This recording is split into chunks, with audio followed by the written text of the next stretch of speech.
Welcome back to Mike Seibert Radio. I am your host, and today we are heading back to Wakanda. That's right, we're talking about Black Panther Wakanda Forever, and the latest installment in the Marvel Cinematic Universe. I had the opportunity to see a press screening earlier this week, courtesy of my friends at Allied Global Marketing. But by the time you listen to this, you will probably have already seen the movie, and as it's already out. So I'm going to share some thoughts with you about the movie, and I think we'll do a non-spoiler section because it is opening weekend, and then I'll have some spoiler thoughts for you at the end. So I guess let's just start with my initial thoughts. I like the movie quite a lot. And I liked it in a way that I was not anticipating. And I guess I have to kind of couch that and qualify that a few different ways. And I guess going into our first topic, who is this for? I try to start these reviews with who is this for?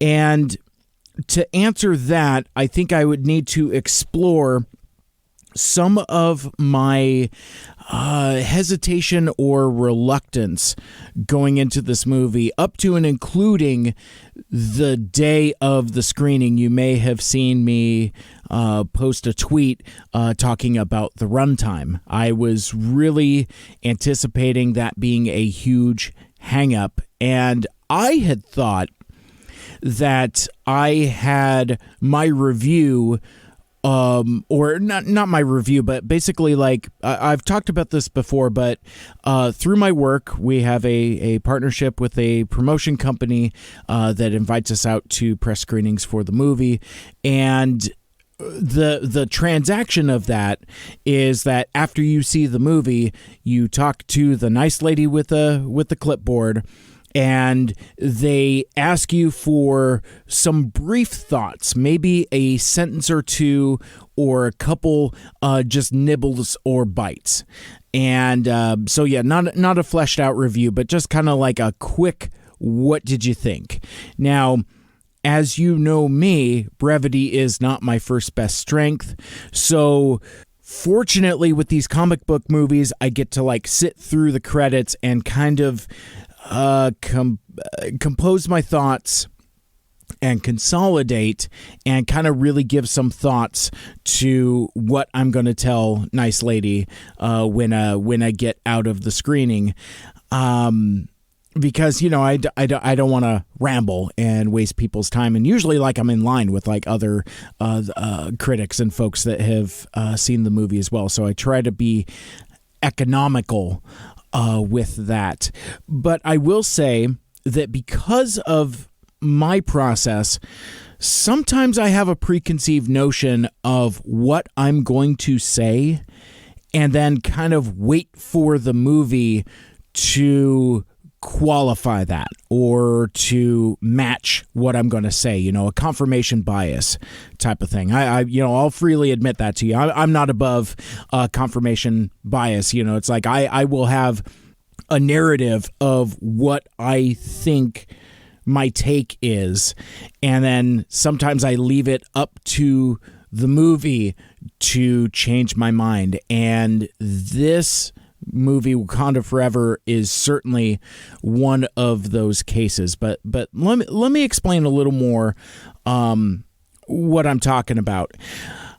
I felt, even from the first trailer, in terms of like expectations, I wasn't sure what this movie was going to be, because in my opinion, it needs to do a bunch of different things. And even from the trailers, it felt to me like this movie was going to be very crowded. And once I saw the bloated 2 hour and 41 minute runtime, I thought what I was going to tell Nice Lady with the clipboard is that it's overstuffed, overcrowded, messy, and that runtime is oppressive. So that's the chip on my shoulder that I walked into this movie with. Now, to talk about Wakanda Forever, we have to kind of talk about the legacy of Black Panther and the legacy of Chadwick Boseman, and that it's inexorably linked. You cannot separate the two. And this movie had to live up to a lot of legacy. And I love Ryan Coogler's work, both his writing and his directing. And if there was anybody that was up to this task, it was going to be him, to honor the legacy of Chadwick Boseman, but also deliver not just a good movie, but an important movie. And that's the thing with this character, this cast, and the legacy of Black Panther, because first of all, it is a follow-up to a movie that was incredibly important to an entire community. It's no small thing to underscore the importance, not just Black Panther as a movie, but as a successful movie. That movie is a statement, and it's an important statement with regards to diversity and inclusion, and what that movie means. I remember back in, I want to say it was like 2015, where Marvel had, I think this was maybe like one of their first events like this, where they put up like the slate. And I don't think it was connected to like a Comic-Con or something like that, but like they had rented a hall and just had like a Marvel reveal event. And it was the one where they revealed upcoming slate of movies, including Captain Marvel, The Inhumans, back when that was going to be a movie, the upcoming Captain America sequel, which they bait and switched. They first said it was going to be Serpent Society, which incidentally I would still love a Mark Gruenwald inspired Captain America Serpent Society movie. I think that would rule, actually. But the other movie that they revealed was Black Panther. And I was very excited about that because I like the character of Black Panther quite a bit. He's Batman, but he's also the ruler of the most technologically advanced nation on the earth. And it's so it's a really, really cool character. I will admit that I am not a expert or student of Black Panther lore. It's a character that I've dipped in and out of for whatever reason that I can't articulate now.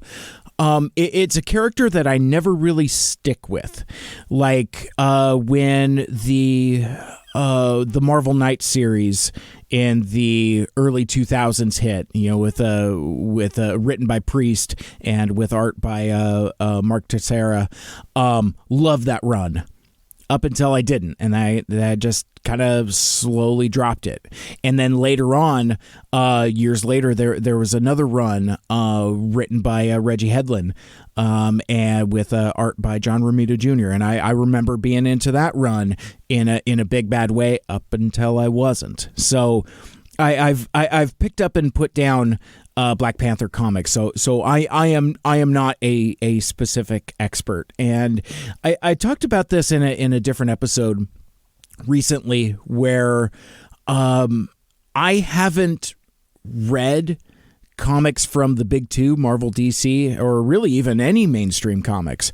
I mean, Christ, I don't even get Saga anymore. But I'm off comics basically. And so now what's happening in these movies, especially the MCU, it is now starting to move into territory that draws on material that I don't know. So it's I think, and I'm kind of getting to the tail end of it, because it feels like that we're glancing up against the Jonathan Hickman Avengers stuff, and that is where I just noped right out of that. Way too dense for my taste. But anyway, I've always had a tremendous affection for the Black Panther character. And speaking of that Captain America sequel that became Civil War, that's where we first see T'Challa on the scene. And I remember, I remember a few things. First, going back to my story about seeing the slate, I remember being very evangelical to my friends at the time. I was at KGRG at Green River College, and I was like, you guys don't understand. This movie is going to be special. And this was before anybody was even attached to it. Like, I don't think Coogler was attached as director, and certainly Chadwick Boseman hadn't been cast, but I was just like, nah, you don't understand. Black Panther is a cool character. This is going to be... this is going to be something special. And I used that phrasing that way. I knew it was going to be special. I didn't know it was going to be important.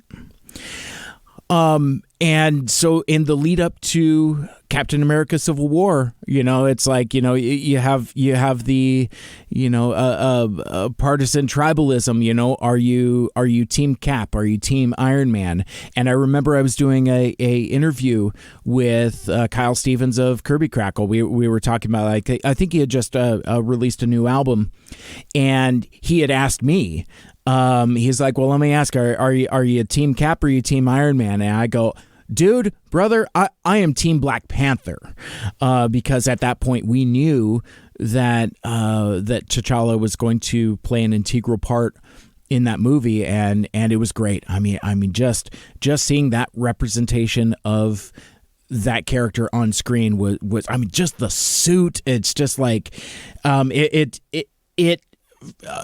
met all of my expectations.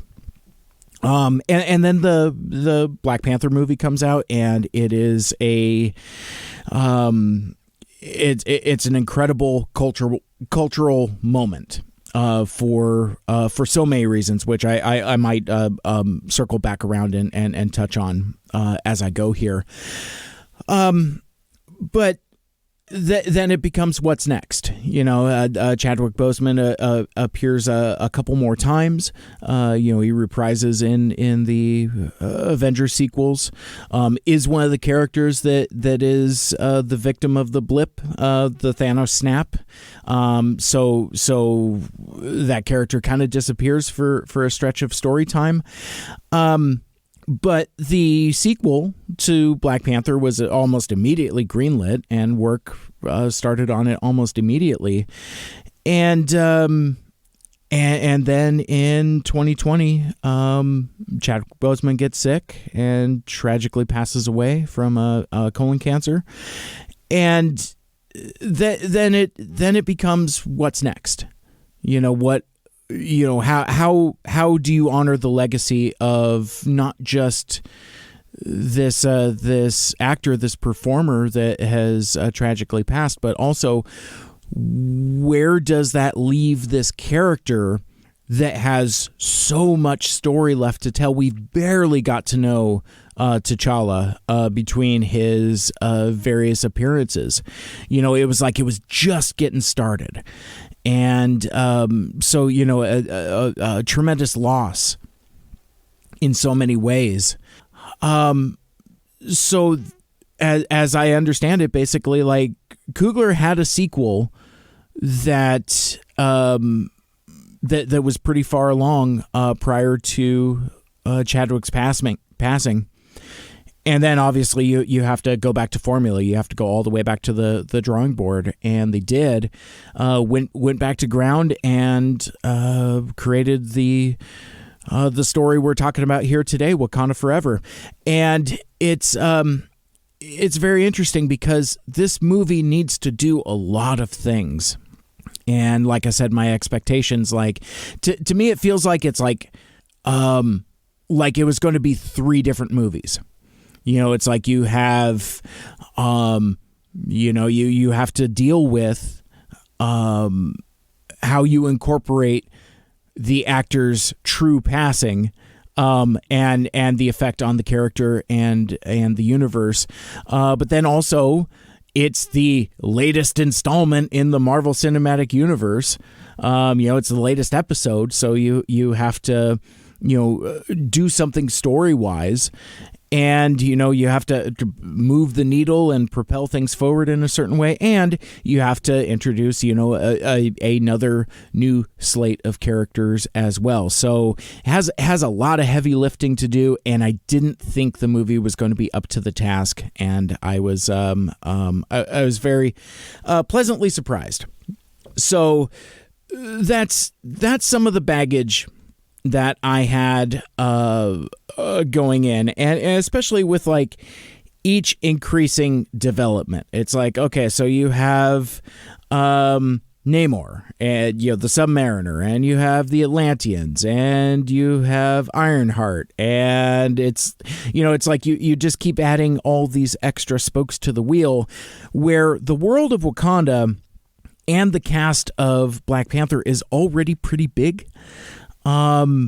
And with a lot of terrific standouts. So it's again, I really felt like there was the potential for it to be crowded.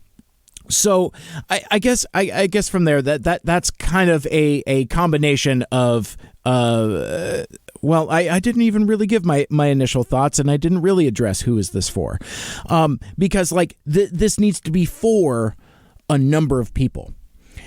It has to be a worthy sequel to a movie that was so culturally important. It also has to honor the legacy of Chadwick Boseman, who tragically passed away. And then it also needs to be a satisfying episode in the MCU. There we go. There we did it. That's what I was fumbling around in the dark trying to figure out what to say. So it's for all three of those people, and with a 2 hour and 41 minute runtime, I really thought it was going to try to do all three of those things all at the same time, and it was going to be a overlong, crowded mess.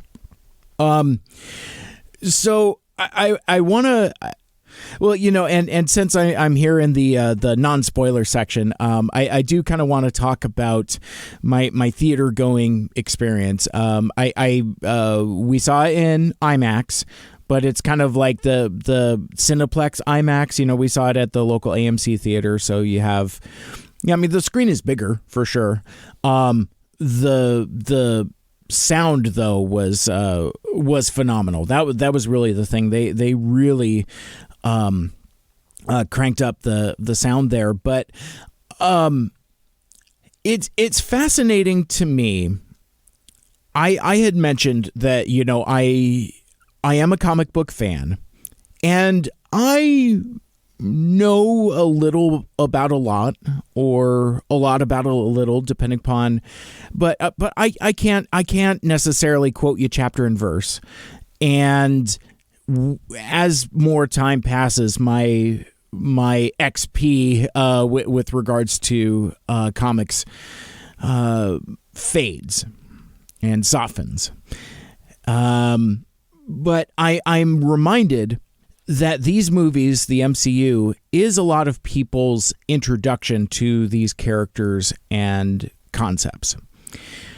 For example, the guy I went with brought his son with him. He's around 14, if I remember correctly. And, in the posters, and I think the toys and the, basically it's not a mystery or a spoiler that Namor is part of this movie, and that he's essentially set up as the primary antagonist. So the kid asked me, the 14-year-old, he's like, who's the villain in this? I'm like, I'm pretty sure they're setting it up to be Namor. And the guy I was with, the dad, he's like, I don't even know who that is. So depending upon what one's literacy with the Marvel Comics is, there's a generation of folks that have no idea who Namor the Submariner is. And it was interesting because like I wasn't trying to mansplain and I wasn't trying to gatekeep, but I kind of like firmed my tone a little bit. I'm like, well, Namor is one of the first Marvel characters. In fact, he is in Marvel Comics #1. So he's one of the first, and I mean technically he's not the first. I only say that because the Human Torch is on the cover of Marvel Comics #1. If Submariner had been the star of the cover, then I probably would have said he was the first character. But anyway, I was like, yeah, so, Marvel Comics #1 in 1939, he was there. And the kid, the 14-year-old, says, well, no, the Fantastic Four was the first Marvel characters. And I was like, no, Fantastic Four came out in 1963. Marvel Comics #1 was published in 1939. And it's interesting because like as I shared that observation with some of my other friends, it's been like, well, yes, that is true, but technically that was like, Timely Comics or Atlas Comics or whatever it was. But that was the name of the comics magazine. The anthology was called Marvel Comics. It wasn't actually like Marvel Comics the way that we know it today. That came later in the 60s with Stan Lee and Jack Kirby, and starting with the Fantastic Four. So yeah, so basically Fantastic Four is a hit, Spider-Man is a hit, and X-Men, Avengers, and all that. And then so old Stan, Stan Lee with always wanted to recycle old concepts, says, hey, troop believers, let's dust off some of these old crustos from World War II. And so yeah, so that's how you get Submariner and Captain America and the Fantastic Four version of the Human Torch and all that. So it is kind of interesting. Like I thought I was pretty right the first time around, but upon closer reflection, I think the boy was kind of right as well. So I guess it's one of those things where we can say that we are both right. So since it's a press screening, it's kind of non-traditional. More often than not, the movie just starts. Like there's no pomp and circumstance. There's no nothing. No Nicole Kidman sitting in a lonely theater by herself or any of that other stuff. And there's generally no trailers.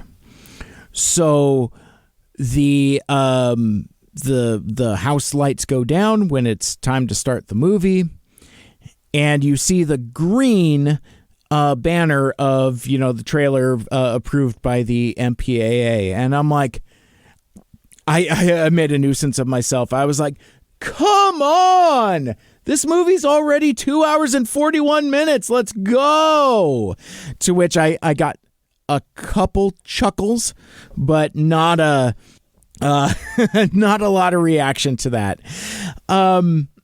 Because again, I talked about this when I've been on Unfunny Nerd Tangent with Greg and the gang, and they really felt that my negative review of Eternals is specifically because of my movie-going experience after I got off work. And they're not specifically wrong.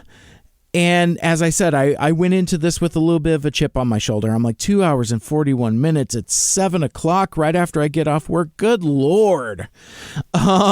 So I was dreading it. I was groaning. And then so they run two trailers. One for the upcoming Ant-Man and the Wasp: Quantumania, which I have not seen that trailer on the big screen before. So getting a better look at Jonathan Majors as Kang. I love Kang, and it's it's especially kind of bittersweet and heartbreaking with the recent passing of comic book artist and illustrator Carlos Pacheco. And he was the artist on a book with writer Kurt Busiek called Avengers Forever, and that has one of my favorite versions of Kang in it. And it really kind of, between Kurt Busiek's writing and the way that Carlos Pacheco drew him, really put that character kind of like in a top tier. It's like I obviously I don't have the comics in front of me, but like he would say like, oh, and he crooks his fingers and calls forth weaponry from a different dimension or different timeline or whatever, and just comes out with like these big Herkin space machine guns and stuff like that. Very, very cool.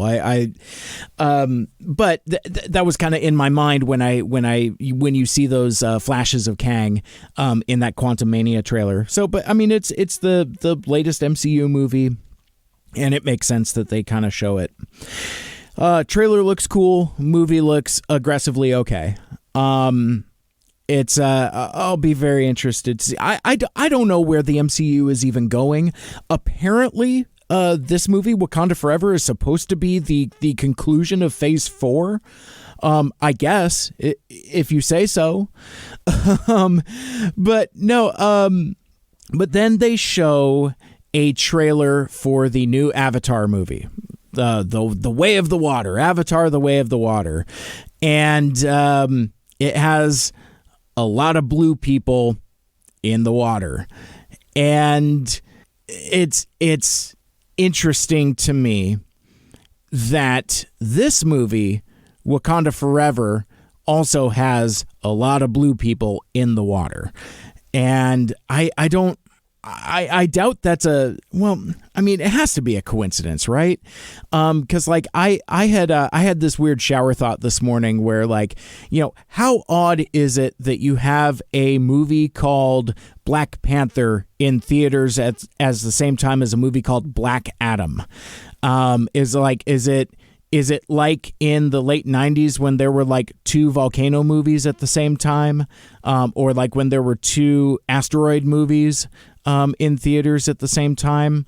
Now you have like two movies that both have black in the title. One of the characters is more black than the other. But then you have on the other side two movies with blue people in the water. Very odd. I'm sure none of that is connected whatsoever. But it also occurred to me that what's Disney going to do? Sue themselves? Because it's inherited from 20th Century Fox. It's all Disney, baby.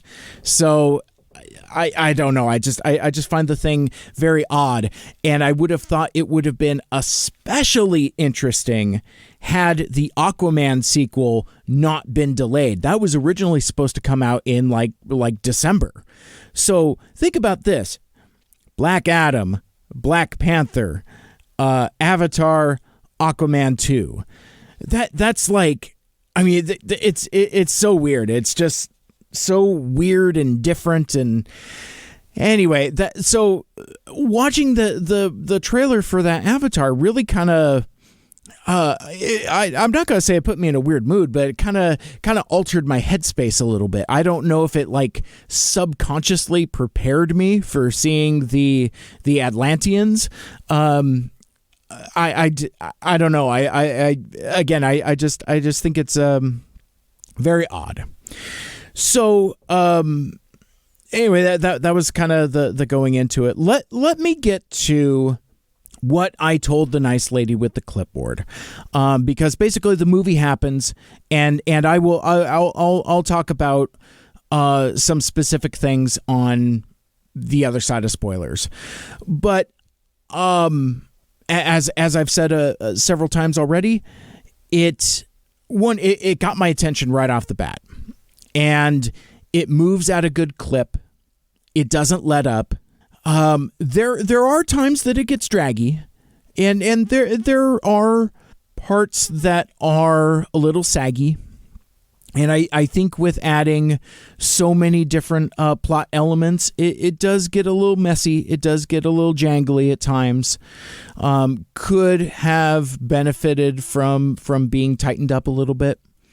In a sense, what I'm saying in a roundabout kind of way is that it didn't necessarily need to be 2 hours and 41 minutes, but conversely, I'm not offended by it by the way that I was being prepared to.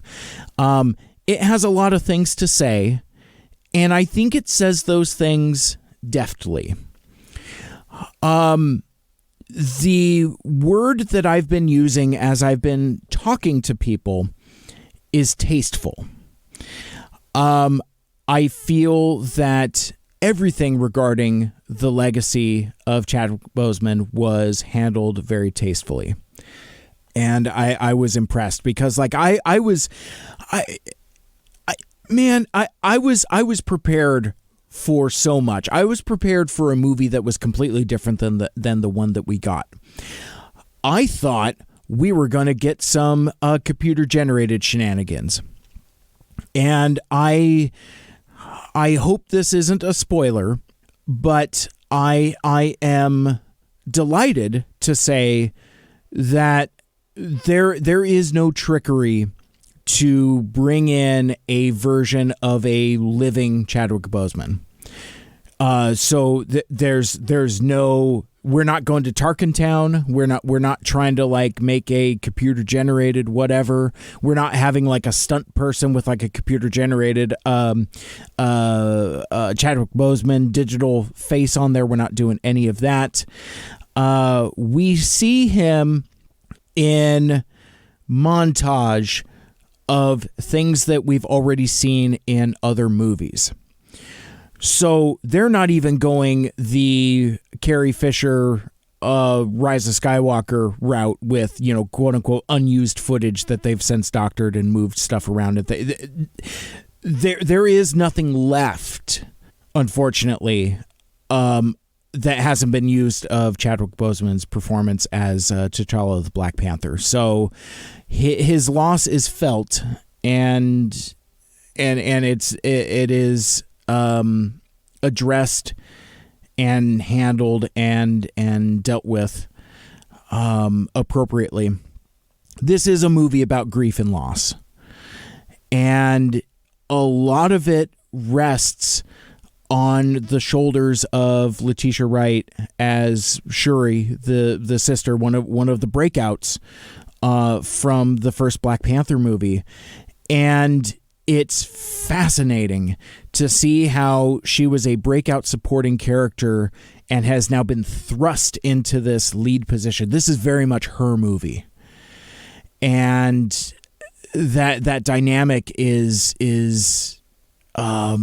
interesting, and it's an incredible thing to see. That it really is a powerhouse performance.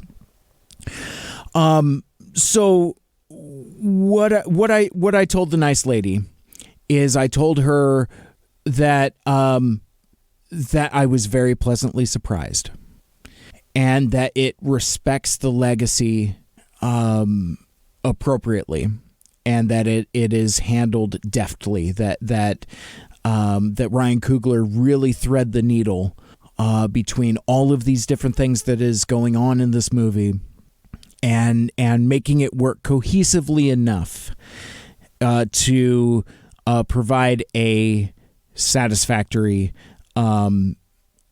experience.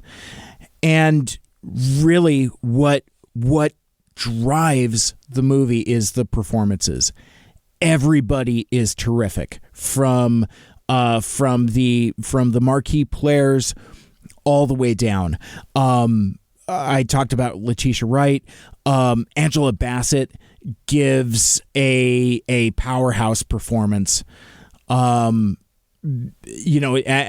a character that has experienced so much loss. And it's interesting thinking about this royal family of Wakanda. In Captain America Civil War, they lose their king. And and they lose their kingdom, and now they've lost T'Challa as well, and it's heart-wrenching, but it's there's a firmness and a stern vulnerability that you want from an Angela Bassett performance. She's steel like Tina Turner, and it is just a amazing performance, and everybody else is great as well.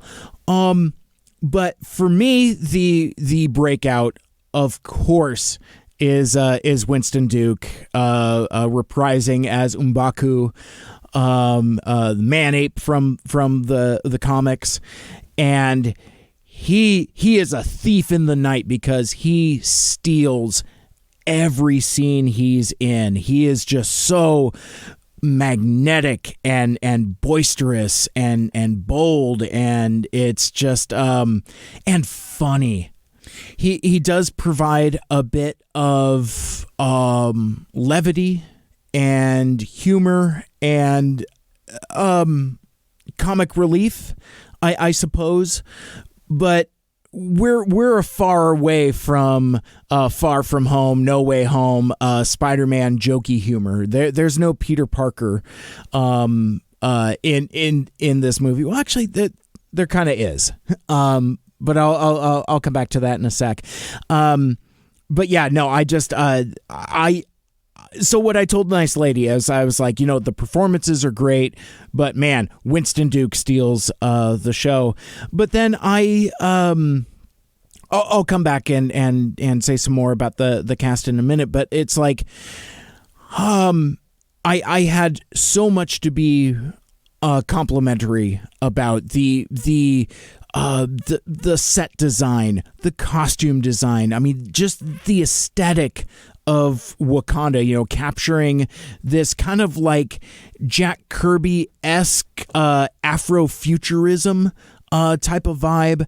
Wakanda is so cool. It's just a really well designed, fleshed out world, but even more than that, it's like these are the best costumes in superhero movies. I mean, it's like, just the Dora Milaje, their whole vibe and aesthetic, and it's just incredible.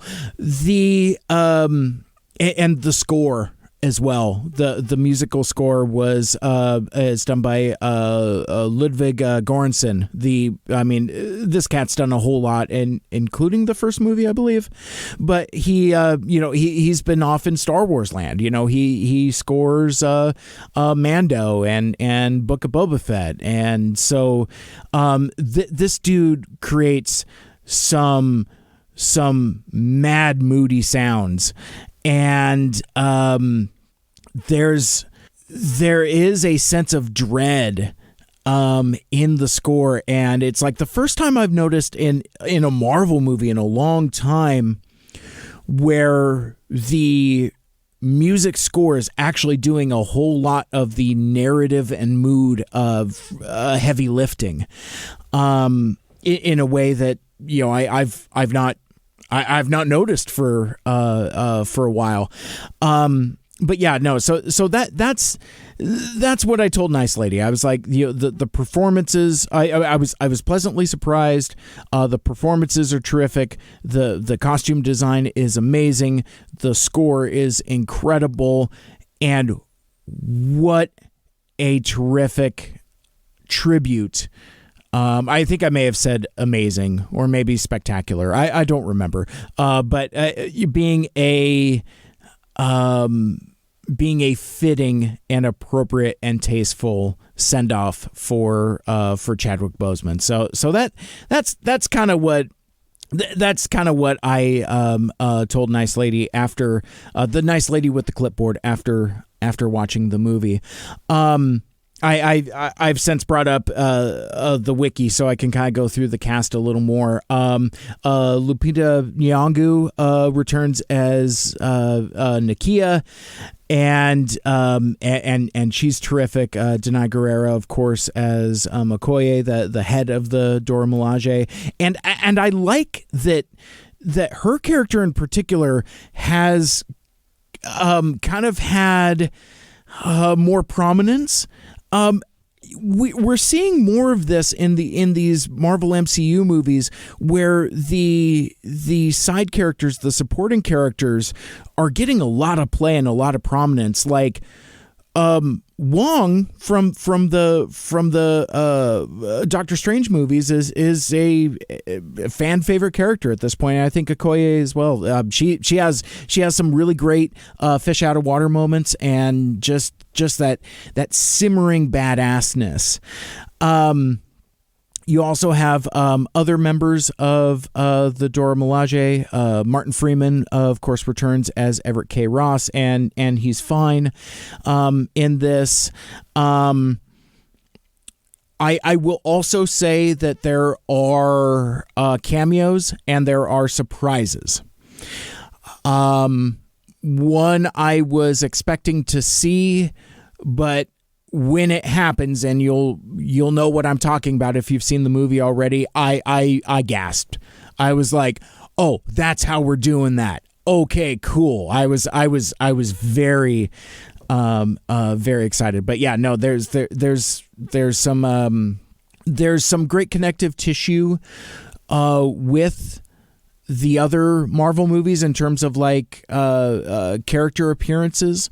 But the thing that I appreciate about this movie, and that's why I kind of scoffed a little bit when I said it's the end of Phase 4, ? This movie is delightfully standalone. And I remember talking about Black Panther the first when it first came out, and one of the criticisms of it was that it was so self-contained. You know, people were I think the fever pitch for the Infinity War was palpable. We knew Thanos was coming. We knew we were getting the Infinity Gauntlet. We knew we were putting the gems together.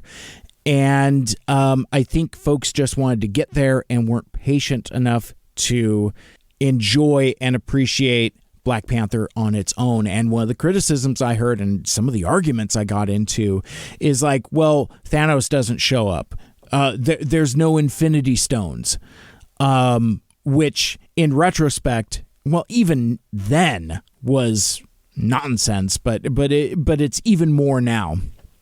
But so that criticism could be leveled at Wakanda Forever also. It's like it doesn't set up anything outside of its own world, and which is actually kind of strangely appropriate given the nature of the nation of Wakanda. But it makes for a satisfying movie, which is the thing that I've been saying for a while. I sometimes get fatigued of how episodic the MCU movies are, and so I want them to be more self-contained with like a little bit of connective tissue, very similar to Phase 1. And I think that the machine, the great grinding machine that is the MCU, I think it doesn't take that kind of time anymore to allow for self-contained stories. But I feel that Wakanda Forever stands on its own. It gives you everything you need. You know, I mean, obviously it would have been helpful if you've seen Black Panther and the last pair of Avengers movies. So yeah, you get fleeting references here and there, but it's pretty great that you don't, that it's not so beholden to the larger story. So as far as like some of the new characters, you have Dominique Thorne as Riri Williams / Ironheart, and I don't know how much I can say about Ironheart being included in this movie because she's in those trailers, so that's not a spoiler. and I'm sure there's action figures available. In fact, I know there are. So there are Ironheart action figures in the armor. She does show up in the armor. That's not a spoiler. But I was puzzled by the inclusion of Ironheart. I don't know a ton about the story of Riri Williams. And again, this was right about the time I was getting out of comics. And so my understanding from the comics lore, she doesn't necessarily have a tether to the world of Wakanda. Instead, she becomes a protege of Tony Stark. Basically, she's a brilliant, gifted inner city kid that makes her own Iron Man armor. That, she's smart enough to build her own Iron Man armor, and that's kind of to a small extent what kind of happens here in the movie as well. I had mentioned earlier that there's no Peter Parker, and I think I misspoke. Riri Williams really kind of is the Peter Parker, but she isn't saddled with the Tom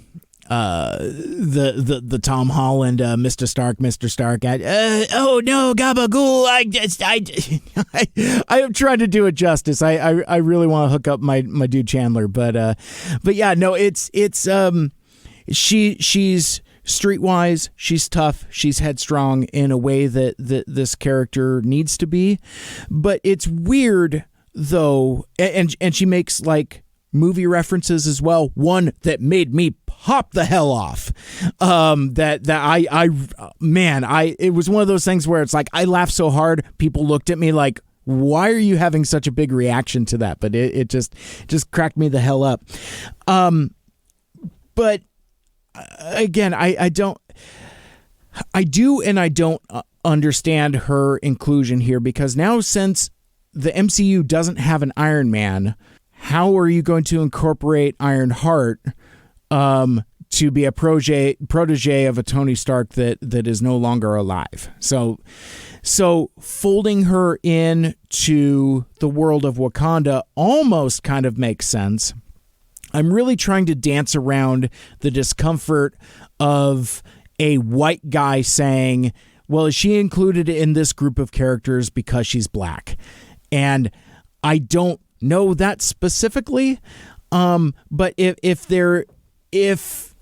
this is the opportunity to include the character where they might not have had the opportunity to be included otherwise, I'm cool with that. I don't really have a whole lot of interest in Riri Williams or Ironheart as a character. Like, apparently that's going to be a Disney Plus show. Sure, I might watch it. I don't know. But like, I mean, even in the comics, I was not particularly interested in that character. So, but she's in the movie, but yeah, it's like, oh no, Mr. Stark, I don't know what to do. Oh, gabagoo. Okay, there we go. That's better. That one's for you, Chandler. But while I'm talking about the cast, I can't not talk about Namor, or Namor as he's referred to in as he's referred to in the movie. Okay, so I'm gonna give this a shot. And I'm gonna mess up the pronunciation, but it's Tenoch Huerta, I think. And apparently this is his first major role, and this dude is terrific. He has the smoldering intensity that you want from Namor, because Namor from the comics is a dude. So he's a mutant. He's the first mutant, and because he has ties to both the surface world and the undersea world, he carries a lot of angst and anger, and quite frankly, dude's a dick. Namor is an asshole. When Namor is at his best, he is a prick to everybody. And I don't think that characterization is completely fleshed out or exhibited here, but he does enough. I'm saying that this is, for this movie, it's a great performance, it's a great character, it's a great addition. I'm excited to see where he goes from here now that he's been established. But what I'm also saying is that it's not specifically Namor from the comics. Now, a couple of the things with regards to the Atlanteans is that entire lore has now been completely uprooted and changed around. They're not from Atlantis. They're from Talokan. Yeah, that doesn't work with my unaccented tongue there. But basically, they're not from Atlantis. They've created this new city society under the sea for these people to inhabit, that is meant to be, in a way, a reflection of Wakanda. Kind of like they're two of a kind. Like, and this was something that was like from that era of the comics that I don't really know a whole lot about. Like, I think as soon as Black Panther 2 was announced, it's like, oh man, you gotta do Wakanda versus Atlantis, and you gotta bring in Namor. So I remember like even like fan art as early as like 2019, folks were calling for a showdown between T'Challa and Namor. Obviously that doesn't happen, but like this version of Namor is really cool. And so they're no longer from Atlantis. They're from Talokan, and the imagery is very Mayan, Aztec, kind of like South American type vibe, which I think is really cool, and I don't have a problem with that change because it gives an opportunity for, like, how cool is it that in the world of Black Panther, you can now have an entire other set of the population represented. In this case, South American, Aztec, Mayan, Mexican, the Latin peoples being represented in a big bad way that they have not been. Marvel has been doing really well in terms of like representation or diversity, but I also feel like that sometimes, and I have to be very careful, and I do get nervous when I talk about things that are a little out of my depth with regards to race and representation and diversity. But it feels like, so you have like Black Panther that becomes a runaway success. It's like, okay, well, who can we represent next? It's like, oh, well, we could represent the Asian population in Shang-Chi and the Legend of the Ten Rings. And so I like that you use a movie that's already ethnically diverse and add even more ethnic diversity to it. I love this change to be more inclusive and because like Atlantis isn't interesting, and whereas using all of the Mayan, Aztec, Mesoamerican, Mesopotamian type of imagery, in like the art and the costuming and architecture and stuff. It's visually interesting and really very cool. So in this portrayal of Namor, he kind of maintains some of his anti-hero roots. And not completely a good guy, not completely a bad guy, very much shades of gray. And that this reminds me of some of like those shades of gray that T'Challa himself and Black Panther kind of wades into. Like, you know, in some of those comics runs that I've talked about, and even in the Hickman runs, T'Challa makes some very morally gray choices. And to have some of that moral ambiguity in the storytelling of this movie is really very interesting and again very cool. The one of the criticisms I have of the movie, though, is that it is a little overstuffed, but it's not a deal breaker. Like I said, it kind of dips, kind of sags, but at no point was I like, I'm bored, I want to go, or like, you know, feeling the compulsion to, you know, go to the restroom just to like, you know, because I'm bored, or to like go buy more candy because I'm fidgety. I was not fidgety during this screening at all. It held my attention, and I was picking up on what it was putting down at pretty much every turn. There were a couple things that kind of crinkled my nose a little bit. The movie does kind of fall apart a little bit in the third act, but as do a lot of these superhero movies, honestly. Black Adam was kind of the same thing. But I would say it's more of a dip than it falls apart. Basically what happens is like it kind of slips off a cliff for me, but then pulls itself back up and ends very strong.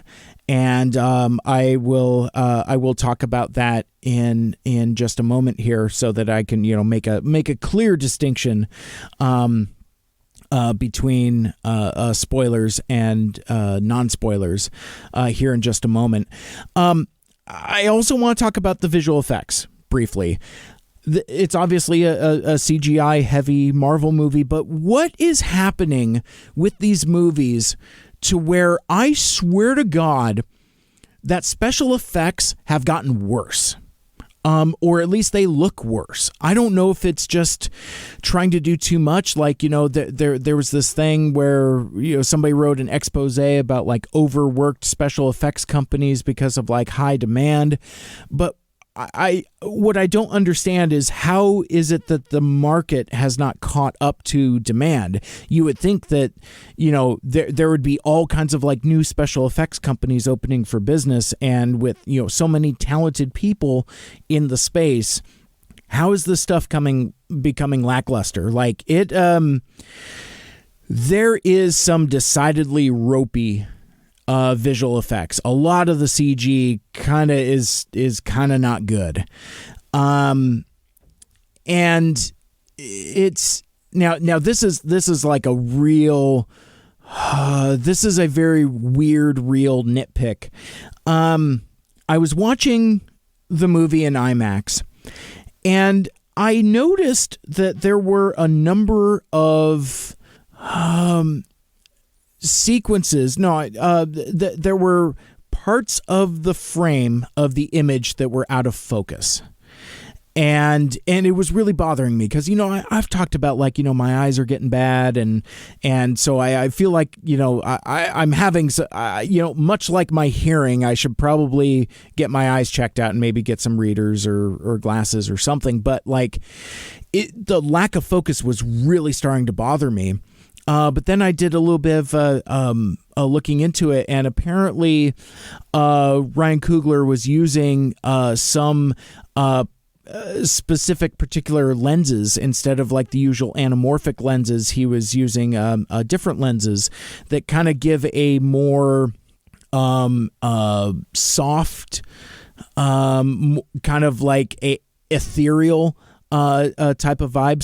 So there are like entire parts of the frame that are just straight up out of focus. Now you'd see that there would be like, you know, the key players would be in focus, but you know, there's a quote from Ryan Coogler. I apologize. So he was, I misspoke earlier. With regards to the use of anamorphic lenses as opposed to spherical lenses, Ryan Coogler explained that anamorphic lenses, quote, warp the image a little bit, which fit with the film having, quote, the fog of loss over it. A, quote, profound loss can warp how you look at the world. So that was a specific choice. It wasn't just me, with my eyes going bad. But yeah, it was, I had to look into it. It was really distracting, to me. But one of the other things that, I don't know, I probably should have mentioned this earlier in the discussion. I just kind of like ran and rambled. But so anyway, so that's my criticism, is that, like, the CG is occasionally ropey, and the third act gets very video gamey, just in terms of like the amount of special effects shots, and for a movie that is so intimate at times, it feels kind of silly. Watching computer-generated armies wail on each other. Feels kind of weirdly disingenuous for the type of story that is being told. But another weird shower thought I had, and this is a weird one. So if anybody wanted to take issues with things I was saying, you can come after me for this one, because it's kind of a half-baked take. I remember at the time when I saw Black Panther, the first one, and I told you at the beginning of this episode that I was very excited for the casting of Chadwick Boseman, and I thought he was terrific in the role, and I really enjoyed his performance in Captain America: Civil War and everything that Black Panther was about and everything that was going on in that movie. What I didn't necessarily say earlier is that I did feel a little bit of a dip, almost disappointment, when I watched Black Panther. Let me explain. It's not because I was disappointed in the movie. I like that movie quite a bit. But the thing that I remembered talking about is that the supporting cast is so strong in Black Panther, between again, you got Letitia Wright, you got Lupita Nyong'o, Denai Guerrera, Winston Duke, for God's sakes, Angela Bassett, and so you have all of these powerful presences, and Chadwick Boseman kind of gets swallowed up. He kind of becomes a passenger in his own movie. He becomes a side character in his own movie, and I remembered being disappointed that I didn't really feel like I got moments of him really shine. Michael B. Jordan, for God's sakes, in that first movie. I mean, again, you talk about stealing scenes. Sorry, I was just reflecting on like the scene at the cave at the end of the first movie. What a beautiful piece of performance, that interaction between Chadwick Boseman and Michael B. So good, but all of that kind of overshadows Chadwick Boseman, and he shows up in the Infinity War, and it's fine. Get this man a shield, and he's got some cool moments, and he shows up in the end game, steps out through a portal and nods. And yeah, it's, so I guess I was hoping for a sequel that he got to assert himself in the role maybe in a different way. I don't know.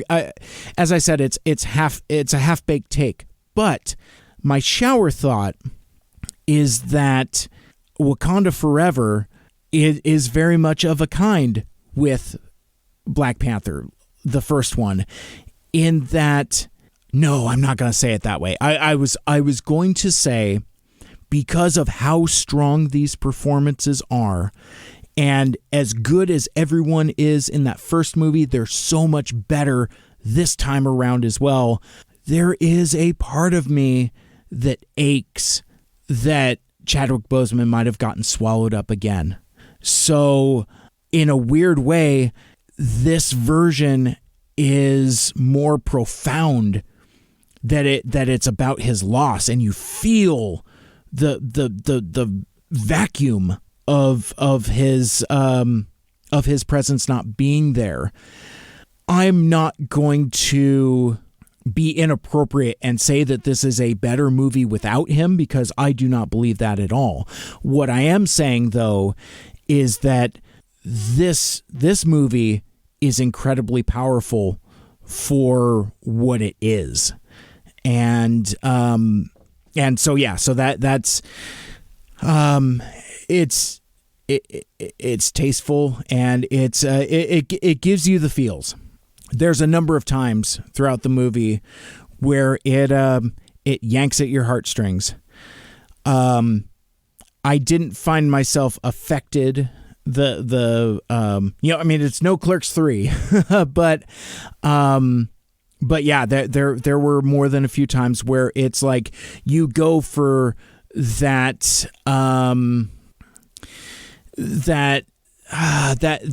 maudlin depth of emotion. And again, so much is focused on Letitia Wright and the Shuri character. Like she goes through more stuff than I would have ever anticipated. And there's so much color and depth to her character. But I realize now that I am kind of teetering into wanting to talk about spoilers. So I am going to talk about some spoilers very quickly. This is going to be a very short spoiler section. Okay, so if you do not want to hear my thoughts about the end of Black Panther: Wakanda Forever, this is your fair and final warning to punch out now, because from this point forward, I am going to mention some brief spoilerific things, because there are some things that were so effective that I couldn't not talk about it since I'm recording here, because I don't know when or if I'm going to come back to this material. So here is your final warning, and I'm going to play a sound effect to break this up, and then from this point forward, we are talking about some brief spoilers for Black Panther: Wakanda Forever. He's coming. Without the Black Panther, Wakanda will fall. Vibranium, he's covered in it. That can't be good. Let's go! Now is our time.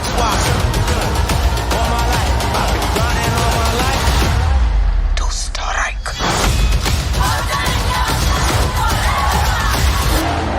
Marvel Studios' Black Panther: Wakanda Forever. Only in theaters November 11th. Get tickets now. So first things first, and again, I am not going to go through the entire story of the movie, because really, in a way, the middle of the movie is the middle of a Marvel movie. But I was not expecting the movie to handle the passing of Chadwick Boseman and T'Challa right off the bat, because basically that's how the movie starts. T'Challa succumbs to a mysterious disease, and it's the beginning of the emotional strife that Shuri goes through, because she is trying to replicate the heart-shaped herb that grants the Black Panther his powers, was destroyed by Killmonger in the first movie. And at one point, her AI, computer generated assistant says, "You should go be with your brother," and I think that's kind of the beginning of that dichotomy. The emotional journey that Shuri goes on is she's in conflict between her raw intelligence and her refined intelligence. She's a person of science, and trying to reconcile that with the aggressive spirituality of the Wakandan culture. So that contrast, instead of like trying to shy away from it or gloss over it, kind of like in the first movie where it's just like, oh, I'm more into technology than spirituality. It's like she is forced to confront that dichotomy, and it makes for some incredible drama. But the movie proceeds, and spoilers, she takes on in a surprise to nobody, by the way, because you see what is most likely a female figure wielding the Black Panther claws in the end of that trailer, and now there is an action figure of a very female presenting Black Panther. So Shuri does assume the mantle of the Black Panther. She successfully synthesizes the heart-shaped herb and goes on the spiritual journey. But this was the scene that I was dreading. I thought, you know what? You're gonna get some computer generated fuckery here with a Tarkentown Chadwick Boseman, and I'd have left. Well, I wouldn't have actually left, but I would have had a fit. No, instead it's not her father. It's not her mother, who has now also passed away. I was so surprised that they crossed off Angela Bassett. I wonder if it was just one of those things where it's like, you know what? I don't want to be in these movies anymore. I don't need any more of this Marvel money, but greatly missed presence. So it's not her father. It's not her mother. It's not her brother brought back to life with, in the spiritual world or whatever, with Disney necromancy. No. Michael B. Jordan returns as Killmonger, and it was right there. I don't know why I didn't expect it, but I was still surprised. And the scene that they have is just, oh my God. Again, Michael B. Jordan as Killmonger is probably one of my very favorite MCU characters. I mean, he's just, he has such a magnetic presence that, oh man, just, hey auntie, it's just so crazy cool. But he has this terrific dialogue with Shuri where like she's convinced that this isn't working and it's a nightmare and all of that, but like it's like, are you going to be noble like your brother, or are you going to take care of business like me? And that adds another level of struggle, turmoil, angst, and dichotomy to what she's already going through with regards to technology and spirituality. And she comes out on the other side carrying a taste for vengeance that is a match for Namor, which I think is really cool. I mean, the fight they have is really, really cool. But I love that comes through in Letitia Wright's performance. She sells every little bit of it. I believe every single bit of it. And but one of the things I will say in criticism, and this is sexist and me being shitty, and there's no way I could be bashful about it. Letitia Wright is a slim, slight person. Her body type is very slight. And not being a creep, but not a lot of meat on the bone. And I say that because, like, again, it's not a male gaze thing, but it's like I have a little bit of difficulty believing her as the superhero Black Panther. Everything else I totally buy performance-wise, but when she's in that suit that looks like it still doesn't quite fit right, maybe that's a character choice also, but like all of the other characters are very robust and full-bodied and full-figured. I mean, I mean, since I've already dipped into a creep tangent, Lupita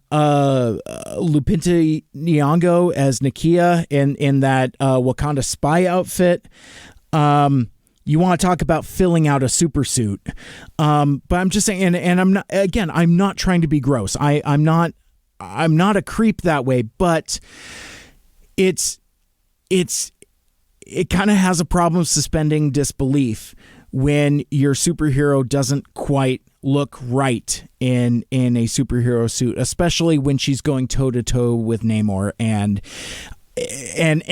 we have to believe that she can go blow to blow with him. And it just the fight works out in that she defeats him with intelligence and smarts and cleverness. I mean, again, Black Panther is Batman, and has contingency plans and things like that. So I think that's pretty cool. But yeah, I just and it's only for a couple scenes.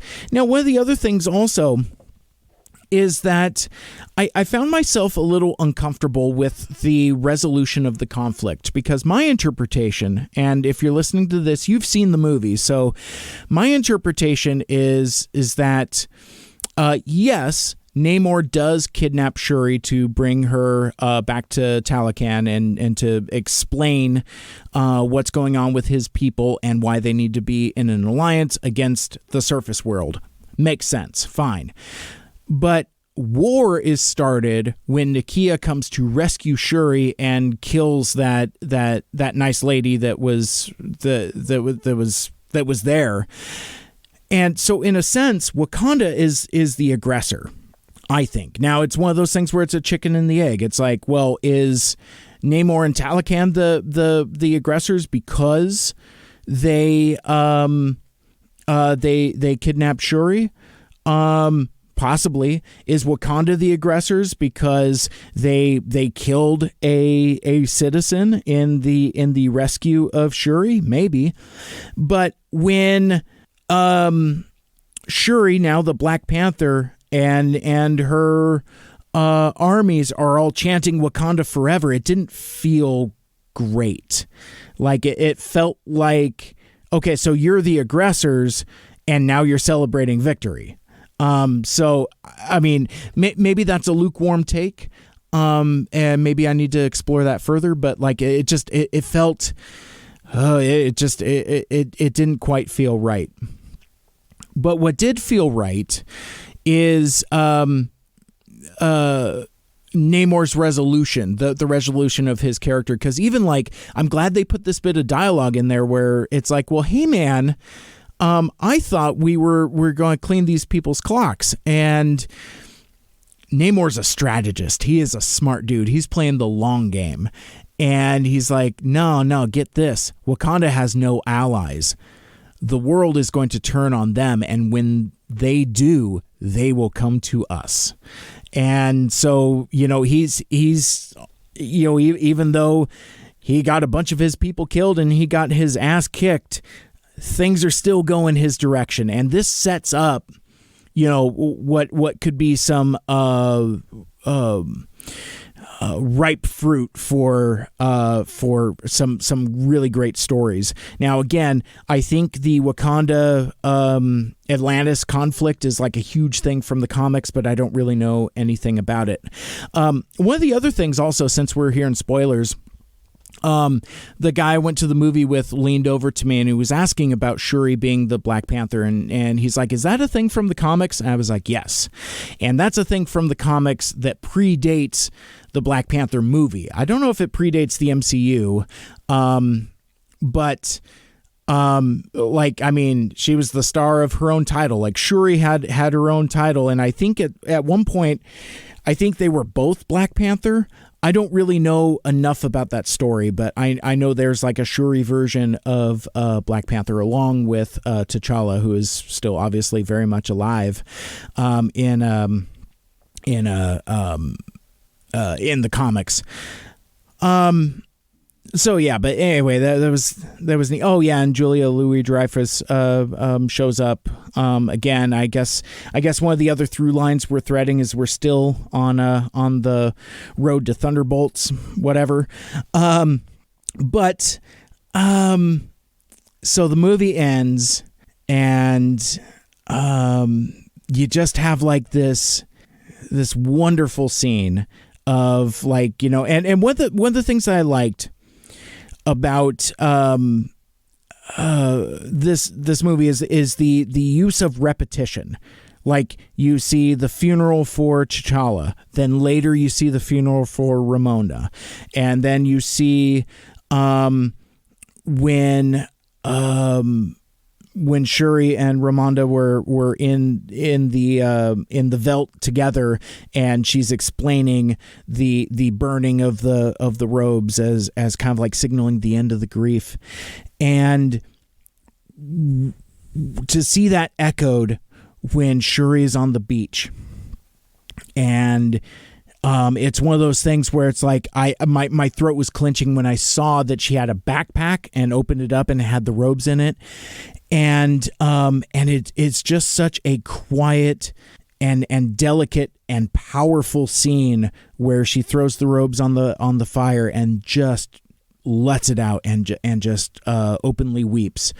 And you can feel, I mean, she's lost her entire family and is now the king of the most powerful nation of the world, and its protector and a superhero. And it's like, so it's like all of that grief, all of that loss, all of that angst, it all comes out in those tears. And again, like the moment that got me, the moment that made me emotional is not when she threw the robe on the fire, but it was like knowing that's what she was doing when she opened up the backpack when she was there on the beach. I was like, no, and it was very satisfying. And then the movie just ends, and it and I if you're playing Mike Seibert Bingo and you're looking for repeated words,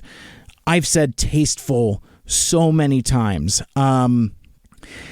but the subtlety and nuance of the subdued title sequences where it just comes up in very simple font, you know, directed by Ryan Coogler, you know, Black Panther, Wakanda Forever. I mean, that has a little bit of effect on it, but all it is just showing the burning robe in the fire as they're bringing up credits. And it took me, I didn't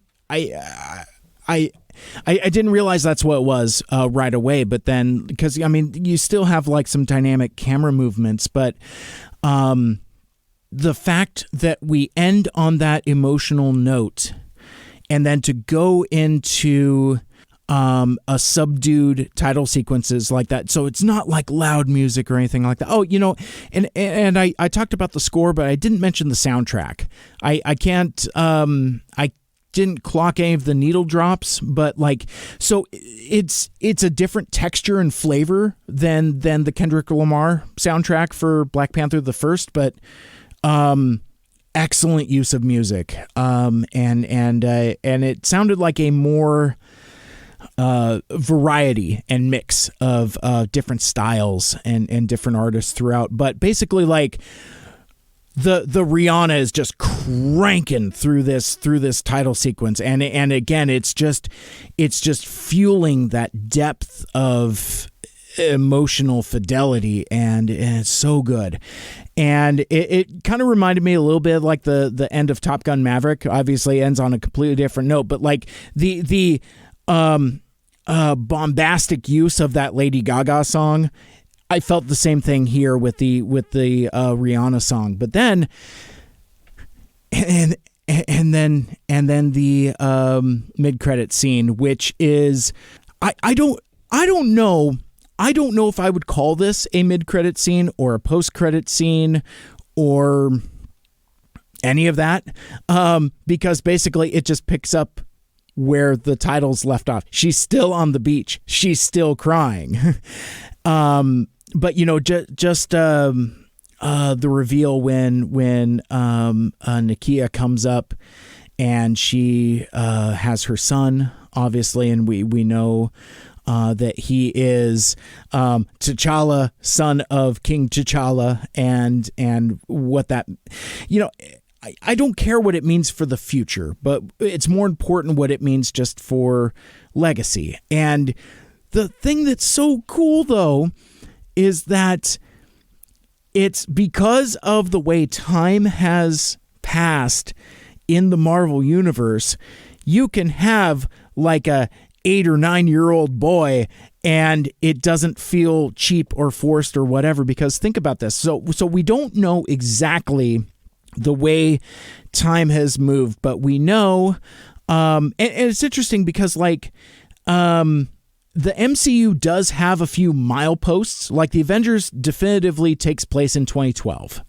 So, but post Endgame, it's like, are we in 2019? And then we go 5 years later, so we're in 2024. Post Endgame, everybody that got snapped and was in the blip. My point being is, it occurred to me early on. There's a bit of dialogue between Nakia and Ramonda, and the implication is like, you all got blipped except for me. So I was already like, and it's so weird. It's like with regards to predictions, I misread there's a scene in the trailer where there's a pregnant woman in the water, and my dumb ass thought that was Nakia. Turns out it's Namor's mother, and it's the birth of Namor, because of course they're in the water. Why would I think otherwise? I thought it was some elaborate Wakandan ritual.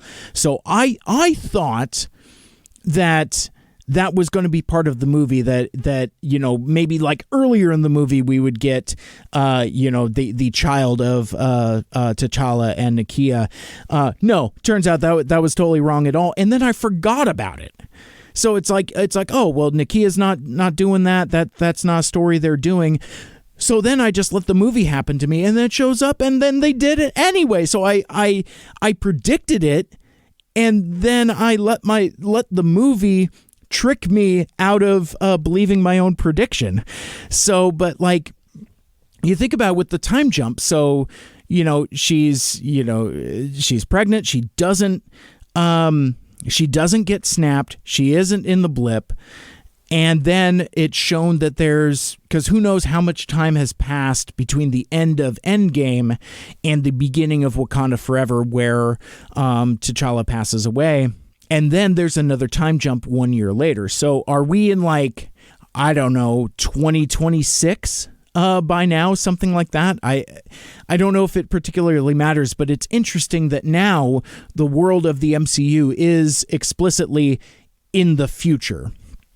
So now every Chiron can say in the near future. But anyway, I'm losing the thread. But it was just what a wonderful way to cap it off. And again, I didn't cry. I didn't roll a tear.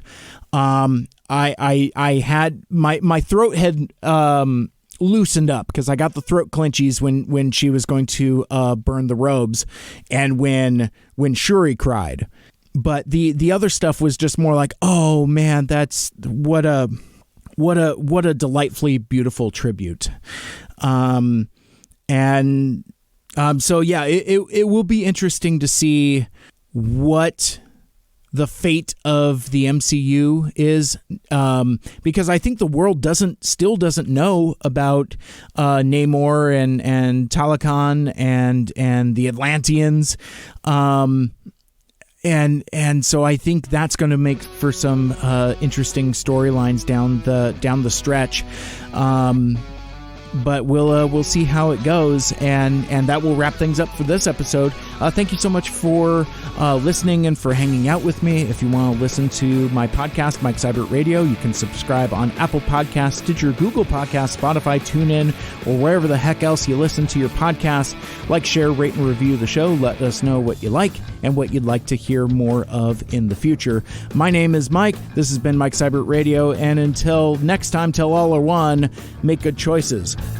Mike Seibert Radio is recorded in Seattle, Washington. Our original theme song is written and performed by Lucia Fasano. Get her music on all streaming platforms like Spotify and Apple Music, including her groovy new single, Habitable Planets. Check out her Instagram at Lucia_Fasano. Our closing theme is A Nice Place to Visit by These Young Fools, used with permission from Michael Geissler.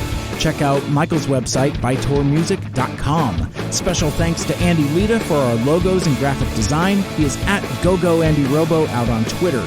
Become a Mike Cybertronian and join the MSRP Friends and Fans Facebook group, and you can follow me on social media at Mike Seibert Radio on Twitter, Facebook, and Instagram, and check out my YouTube channel for even more videos, and subscribe so you never miss an episode.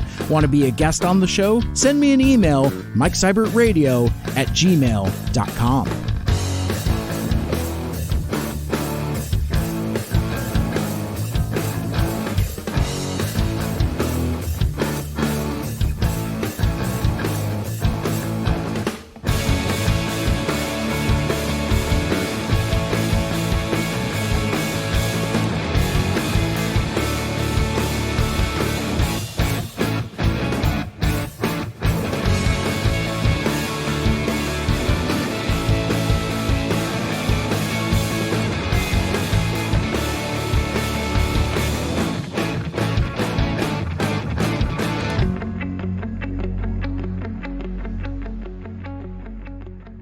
Wakanda Forever!